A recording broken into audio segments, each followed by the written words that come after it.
Assalamualaikum warahmatullahi wabarakatuh. Bagaimana kabarnya sobat-sobat peneliti? Tentunya selalu sehat dan selalu semangat. Sobat, dari materi yang kemarin sudah kita diskusikan, dalam sebuah penelitian tentunya seorang peneliti perlu mengetahui dengan detail hasil dari penelitiannya, agar penelitian tersebut dapat dijadikan sebagai ukuran dari sebuah kebijaksanaan dalam menentukan tanggung jawab, menentukan pekerjaan, menentukan kebijakan. Itu semuanya melewati sebuah penelitian yang bagus.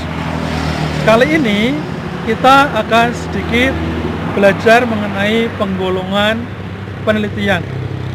Dalam sebuah penggolongan penelitian, apa saja yang nantinya akan kita pelajari? Yang pertama adalah berdasarkan pendekatan.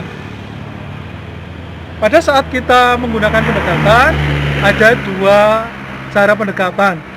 Satu dengan cara kuantitatif, yang kedua dengan cara kualitatif. Dengan cara kuantitatif maupun kualitatif nanti akan kita bahas lebih lanjut. Kurang lebih untuk cara kuantitatif adalah bagaimana kita membuat sebuah penelitian, melaksanakan sebuah penelitian dengan proses adanya pengukuran dalam sebuah objek. Sedangkan sebuah prosesi penelitian kualitatif, maka kita melakukan sebuah aktivitas penelitian dengan melihat kupasan prosesi, baik itu sosial, kemudian sebuah skema sistem budaya, sistem pendidikan, yang sebagai pada ukuran adalah dengan membidik subjektivitas atau adanya sebuah subjek. Berikutnya adalah berdasarkan fungsi dan tujuan. Yang pertama adalah penelitian dasar.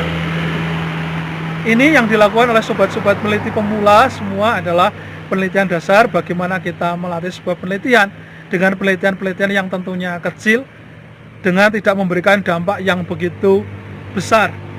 Sebenarnya semua orang adalah peneliti. Mulai dari kita berada di sekolah, kita akan menentukan sekolah mana selanjutnya yang akan kita pilih. Ini merupakan sebuah penelitian. Setelah penelitian dasar, penelitian yang berikutnya adalah penelitian terapan. Bagaimana sebuah sistem tersebut dilakukan, penelitian tersebut dilakukan, itu mengikuti prosesi atau sistem yang sudah jalan. Dari yang sudah ada, kemudian kita adakan terapan.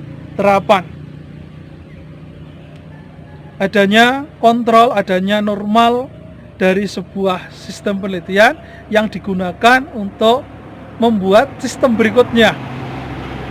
Sebagai contoh, kita melakukan aktivitas produksi, kita mengukur, habis itu kita akan membuat sebuah sampling sebelum kita akan menawarkan kepada konsumen apakah produk yang dipesannya sesuai atau tidak.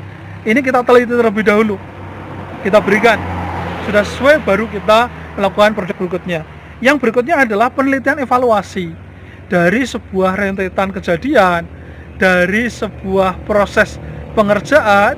Ini kita lihat, kita teliti apakah ada penyimpangan atau tidak dari sebuah aktivitas tersebut. Yang berikutnya adalah penelitian pengembangan. Contohnya pada saat kita melihat adanya virus COVID, apa yang harus dilakukan untuk mengantisipasi agar di tahun-tahun berikutnya tidak terjadi lagi wabah tersebut. Maka kita perlu mengembangkan sebuah antivirus. Di situ adanya penelitian pengembangan. Kemudian kita produksi mebeler. Bagaimana animo konsumen, animo masyarakat 5-10 tahun yang akan datang agar produk yang kita jual, produknya tetap diminati. Maka adanya penelitian pengembangan. Kemudian yang berikutnya berdasarkan metode. Metode yang pertama adalah survei korelasi. Bagaimana kita melihat adanya hubungan sebab akibat dari satu prosesi dengan prosesi yang lain atau prosesi selanjutnya. Kemudian adanya survei komparatif, itu membandingkan bagaimana kita membandingkan antara prosesi satu dengan prosesi yang lain, atau prosesi yang sedang terjadi dengan yang seharusnya. Kita membandingkan apakah di situ ada gap atau tidak.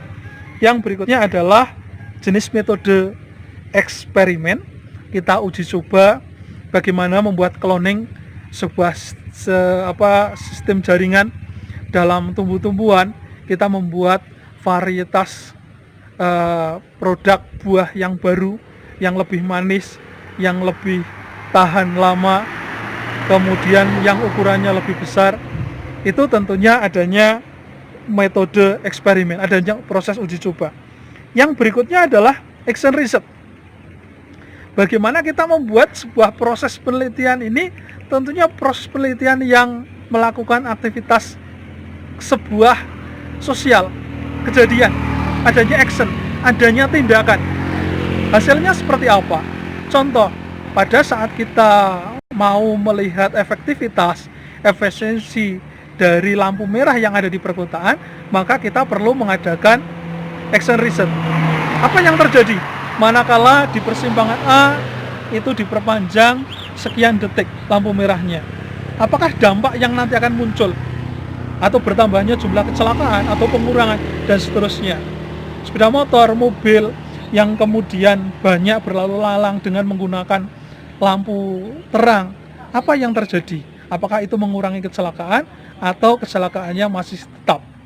Kemudian yang terakhir adalah grounded research atau penelitian yang paling dasar, bagaimana kita mengkaji sebuah fenomena dengan sedetail mungkin, karena nantinya akan digunakan untuk menentukan kebijakan yang lama. Sebagai contoh misalnya kita meneliti tentang kegunung apian, tentunya rentangnya luar biasa lama. Kemudian penemuan purbakala, tentunya rentangnya juga lama. Demikian sobat peneliti, semoga pengetahuan ini bermanfaat, dan saya yakin saudara-saudara sekalian ingin bergegas untuk segera meneliti. Yakinlah setiap kita adalah peneliti, apapun yang kita lakukan adalah sebuah penelitian. Bagaimana agar penelitian ini bisa berjalan dengan lancar. Jangan lupa standar operasional untuk prosedur peneliti harus dipegang dengan sebaik mungkin.